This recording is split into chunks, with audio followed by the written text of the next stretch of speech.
3 days, hundreds of thousands of children. The complex plan to vaccinate the youngest Palestinians in Gaza against the highly contagious polio virus. I'm not going to say this is the ideal way forward, but this is a workable way forward. Not doing anything would be really bad. We have to stop this transmission in Gaza, and we have to avoid the transmission outside Gaza. Could this be the last chance for Israel and Hamas to reach a ceasefire agreement? If that opportunity is missed and the loved ones of these Israeli citizens and internationals as well, we must remember, are essentially left to die, that legacy is going to be with us for a very long time. And the growing risks journalists face working to bring truth and information in places with leaders determined to silence the press. Today is Saturday, August 31st. Join us as we explore the issues in the news. Hi, everyone. I'm Lyndon in Washington. The UN is about to begin a massive campaign to vaccinate some 640,000 children under the age of 10 in Gaza against polio, a disease they fear is now sweeping the Strip because of Israel's continued offensive there. Julie Frankel with the Associated Press has details. The UN says that all parties have agreed to pause combat for the duration of the vaccination campaign, but challenges remain to how it will be implemented.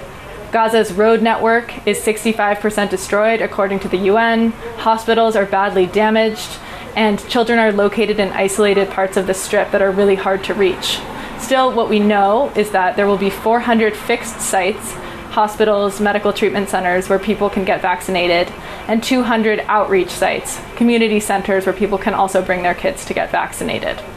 The campaign is supposed to start Sunday, with children lining up for their first of 2 doses of the vaccine. About 1.3 million doses are already inside Gaza in cold chain storage in a warehouse in the Central Strip.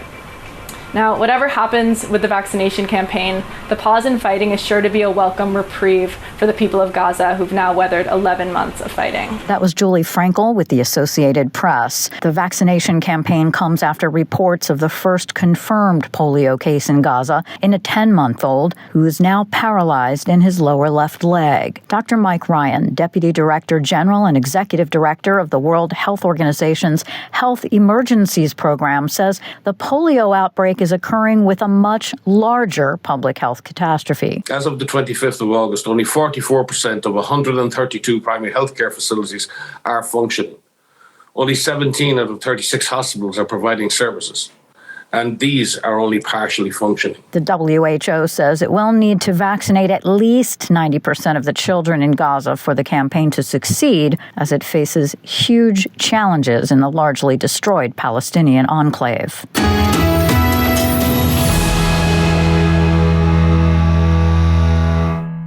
While the polio vaccination campaign is taking place, the Israeli army continued its major operation in the occupied West Bank, where smoke could be seen from the city of Jenin on Friday. It's one of the largest assaults in the Israeli-occupied territory in months. More from Associated Press correspondent Charles de Ledesma.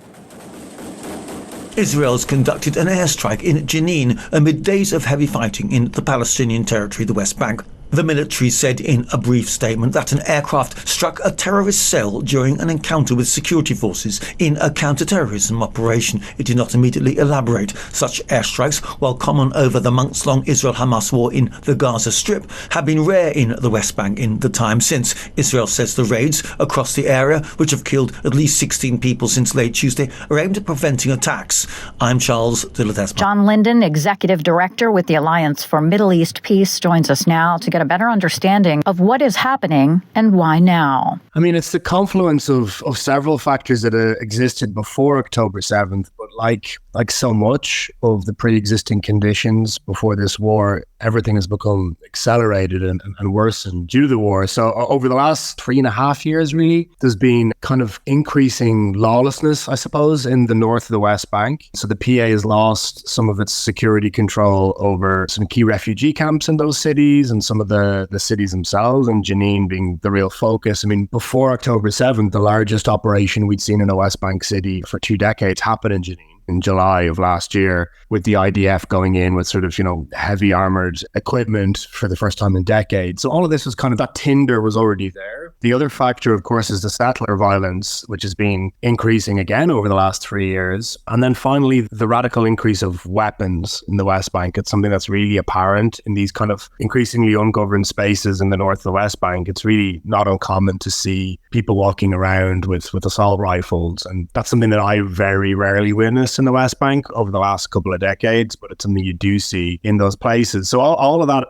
you could have said much of the same on October 6th. And then I suppose what's happened since is just this radical increase in Israel's willingness to use extreme force, from their sense of justification being the attack that happened on October 7th, and a much lower risk tolerance, I would guess, than might have existed beforehand. But, there's other means available. And one thing that, was, I think, disturbing about some comments that came from Israeli cabinet ministers in recent days is really using the paradigm of war, saying this is a war in the West Bank. I mean, that's a category error in my view. There is certainly a war going on right now with Gaza and Israel, and has been that way for 10 months. But Israel has been militarily occupying the West Bank for almost 6 decades. And it's absurd to suggest that we're now entering a war with forces in the West Bank where Israel has overall military control. It can enter anywhere in the West Bank at will, and that has been the case for a very long time. And, the frustration, just to be very blunt, is that we've had 6 decades almost of that status quo, and Israelis and Palestinians are more insecure today than they ever have been. And yet there seems to be a feeling that simply the application of more force, whether it's coming from these militias in the West Bank or from Israel itself, is the way that they will satisfy their security or self-determination needs. And it's very frustrating because we can just see that that's the pattern that's been repeated for so long, and that's got us to this nadir. And it's,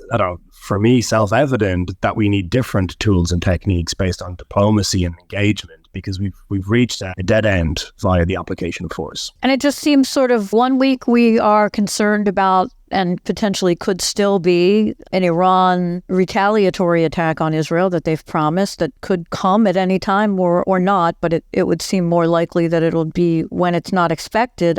Is this a distraction? And how is this really connected to what's happening in Gaza? It seems like every week it's something different, but the war in Gaza continues. And is this connected? I'm not sure I see a connection. I mean, there's a case being made that the influx of weapons in the West Bank, which has been a real thing over recent years, that there's some sort of relationship between the Islamic Republic of Iran and smuggling networks over the border with Jordan. And I'm sure there is some of that happening. And we do know that Hamas and Palestinian Islamic Jihad are relatively strong in the northern West Bank, and they obviously have connections with Iran as well. So I think there are certainly people in the security sector in Israel who see sort of this West Bank front, Gaza, everything really, Yemen, the threat from the north, is all being part of this larger sort of shadow war with Iran, the head of the octopus, as they say it. And again, there is definitely truth to that. But there is also this, long-running dispute and war's the wrong word, conflict with the Palestinians for over a century that precedes the establishment of the Islamic Republic of Iran. And if Iran disappeared tomorrow morning, would still be there, right? So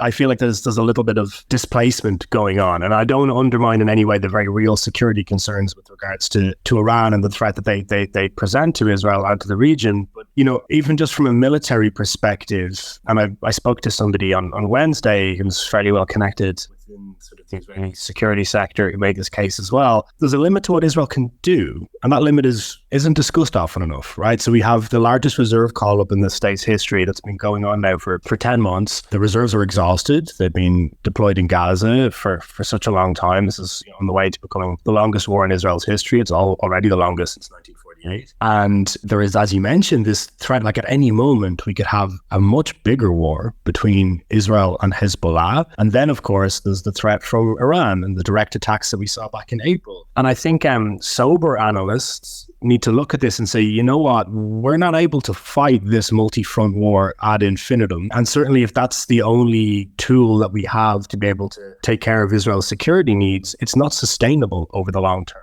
For Israel to remain sort of, an OECD sort of developed democracy whilst fighting that intensity of warfare. Now, I think Israel will do it if it has to do it. I'm not in any way trying to undermine the determination, I guess, in some way, of people, military planners in Israel, but there are other ways. And we saw evidence of this in April when Iran fired over 300 projectiles at Israel, and you saw this coalition of Arab states, Israel, the United States, European states come together and shoot down almost all those projectiles out of the sky. Now, what's interesting is that was entirely based upon diplomacy and partnership and security engagement with one's neighbors. And I think you saw there the hint, the kind of kernel of a very different approach to Israel addressing its legitimate security concerns. And the skeleton key to all of this is the Palestinian issue. If Israel meaningfully engaged with satisfying legitimate Palestinian rights to self-determination for an end to the Israeli-Palestinian conflict, to be able to provide that level of security at Israel's closest borders, it would then unlock the ability for Israel to be at the core of this huge security network, right, of the strongest states from an intelligence and a military perspective in the region, plus, NATO partners. And if you are genuinely fearful of Iran, and there's a lot to be fearful of there, that would be this kind of steel web of security. But it's not on offer unless the Palestinian issue is sincerely engaged with. And I think anyone who cares about Israel's security and long-term viability needs to really confront this. That is what needs to change. We hear on and off about these ceasefire talks. We don't seem to ever hear any progress. We hear, we're getting closer. And the situation in Gaza, as far as the humanitarian issues, are just becoming untenable. And yet the bombing is also happening there. How is this now operation in the West Bank, the bombardment continuing in Gaza, the humanitarian crisis? How does the ceasefire talk, does that even seem realistic at this point? Because it just seems so far away. And I would imagine that the longer it takes, the hostages, whoever is still alive, more danger than they already have been. We're hearing about polio now.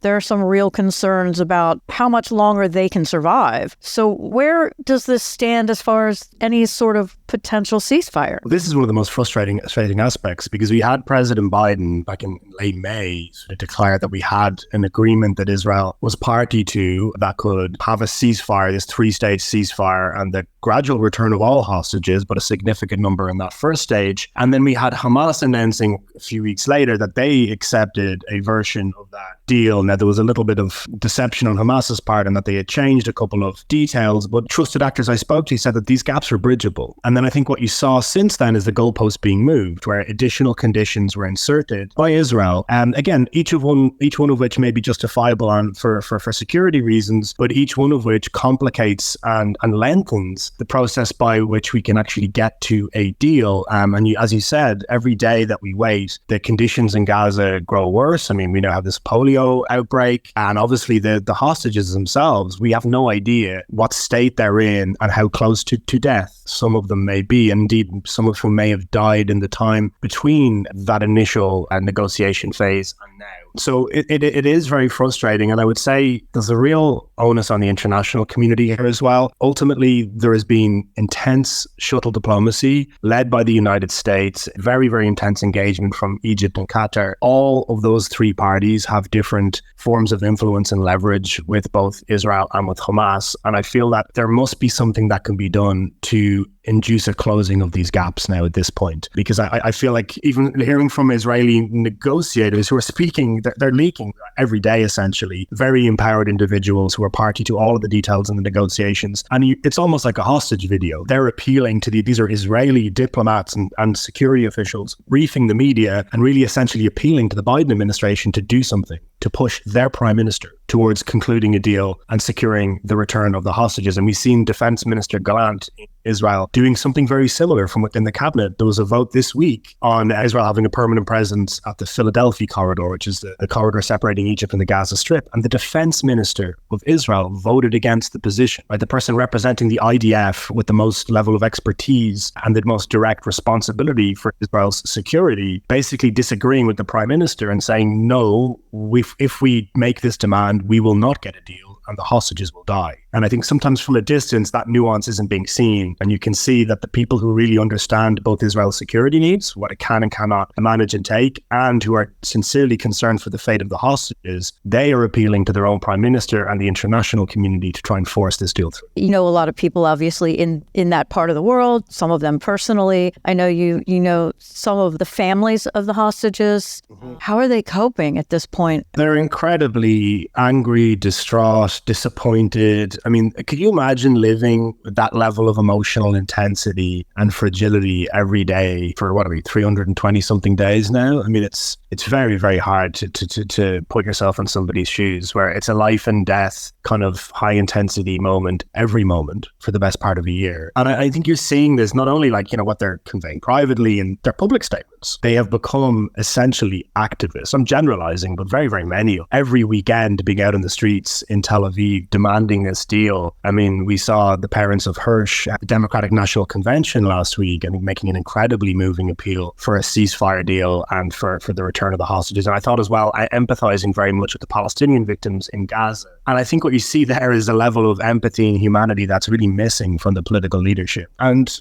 I have to hope that some of those messages are resonating and coming through with international leaders, because I think if this last opportunity, and that was the terms that's been put in by Israeli officials this week, that this is the last chance to get this deal. If that opportunity is missed and the loved ones of these Israeli citizens and internationals as well, we must remember, are essentially left to die, that legacy is going to be with us for a very long time. That doesn't go away. That will be within Israel a political fixed point in reality for generations, that an opportunity to save those lives was squandered. And I think that those who are making these life and death decisions should be really taking that into account as well. John Lyndon, Executive Director with the Alliance for Middle East Peace. I always appreciate speaking to you. Thank you so much. Thank you, Laurie.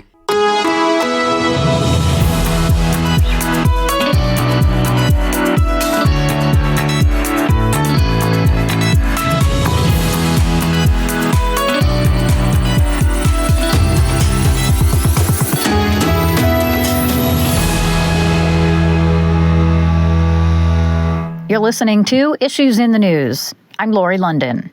We've been hearing about the grave concerns for hostages still being held in Gaza. It's a strategy autocratic and terror group leaders use for leverage and to suppress opposition. And silencing a free press is a major component. On August 1st, a historic prisoner swap freed 3 Americans imprisoned in Russia. And this week, while in Washington, newly freed Radio Free Europe journalist Alsu Kurmasheva, one of the 2 American journalists released in the exchange, sat down with VOA's Liam Scott. It's the moment Alsu Kurmasheva had dreamed of for months. An emotional reunion with her family at Joint Base Andrews outside Washington after more than 9 months of wrongful detention in Russia. I was greeted by the president and by vice president, and it was such an honor for me, but everything I could see was my daughters. A journalist for VOA sister outlet Radio Free Europe, Radio Liberty in Prague, Kurmasheva was convicted in a secret trial on charges of spreading false information about the Russian military. I was jailed for 288 days, and every minute of it is suffering. It's going through humiliation, and inmates in Russia and Belarus, they don't have any rights. Freed as part of a historic prisoner swap on August 1st, Kurmasheva traveled first to a military base in Texas and then to her home in Prague to recover. I want to enjoy my life from now on. Back in Prague, finally setting foot in her family's apartment was overwhelming, she said. I cried. I cried for the first time since many days. I knew I would cry because it meant a lot. It was such a happy cry. I still can't stop hugging my children. Kurmasheva's case is part of Moscow's wider crackdown on independent media. She was one of 2 American journalists the United States says were wrongfully detained in Russia. Like Kurmasheva, Wall Street Journal reporter Evan Gershkovich was detained and convicted in a sham trial before also being released in the swap. Learning that Gershkovich would walk free was emotional for Paul Beckett, who led the Journal's campaign to secure the reporter's release. Tears of relief, smiles of joy. Hard to fully comprehend. I think it's probably still a bit hard to fully comprehend. But yeah, just a moment of an enormous weight lifted. And all of the effort felt like at that moment it paid off. Gershkovich is doing well, despite having spent around 500 days in prison, Beckett says. It's just amazing to get a life started, or restarted. So that's what we've been focused on. I think he's taking time to decompress and just find his feet again. The cases of Gershkovich and Kremasheva highlight the Russian government's harsh crackdown on independent journalism. And journalists are afraid to seek independent sources of information because all those sources have been banned or have been designated illegal in Russia. The whole society and also media has been put on survival mode. Now reunited with her family, Kremasheva says she wants to turn her attention to political prisoners still jailed, including 3 of her colleagues at RFERL. Liam Scott, VOA News. And now here with us is VOA Press Freedom Editor Jessica Jarrett with details on how her team is working to shed light on the increasing threats journalists are facing around the world. It just seems like every day we're hearing another story about another journalist either being jailed or being killed. And of course, this week alone, we've got protests in Iraq over a drone strike that killed 2 journalists. We've got the junta in Myanmar that have killed 2 journalists. And also this week, a member of the Reuters news agency killed when a missile hit the hotel where he was staying.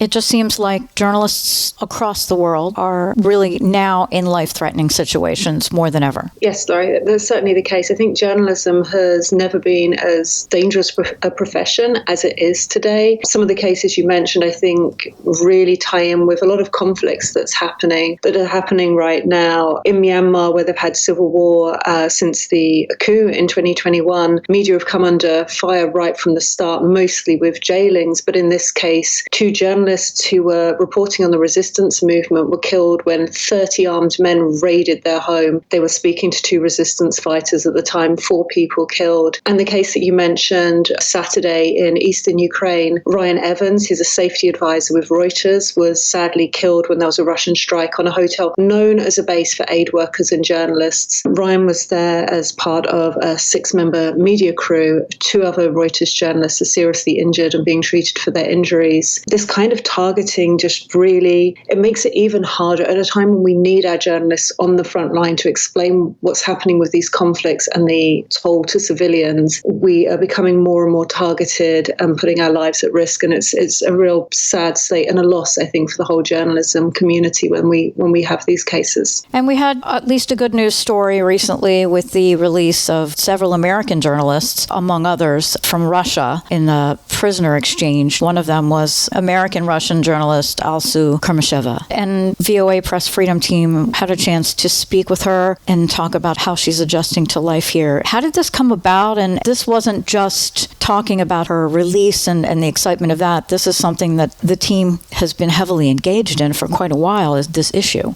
Yes, and as you say, I mean, it is a rare good news day for press freedom, the historic prisoner swap. I think what's sort of unique about this case is at VOA we have a press freedom desk, so we cover these issues all the time. So we're not just there for the case of a journalist being arrested or released. While we cover those, we cover everything in between, and particularly with Alsu Kremasheva and the Wall Street Journal reporter Evan Gershkovich. We've worked very closely with their friends, with their colleagues, the people involved in this immense campaign to try to secure this historic release, and it's really opened up our eyes to the burden that are placed on families when an American is taken hostage, and we see authoritarian governments do that more and more. But just the resolve and the community that comes around to support people during this time and to keep reminding the world that Alsu and Evan were jailed for nothing more than being a journalist and for being Americans. It's been a very sort of powerful story to tell. It's been on a personal level for the whole team, just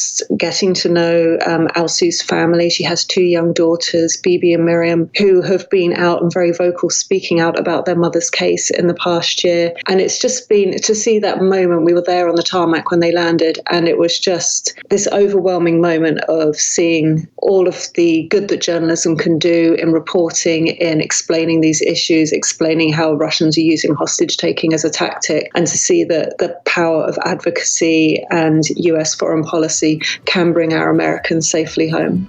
VOA Press Freedom Editor Jessica Jarrett, thank you so much. And that is all the time we have this week. On behalf of all of us here at VOA, we thank you so much for listening. For more news throughout the week, listen to International Edition Monday through Friday, or visit us anytime at voanews.com. Join us next week for more Issues in the News. Until then, I'm Lori London.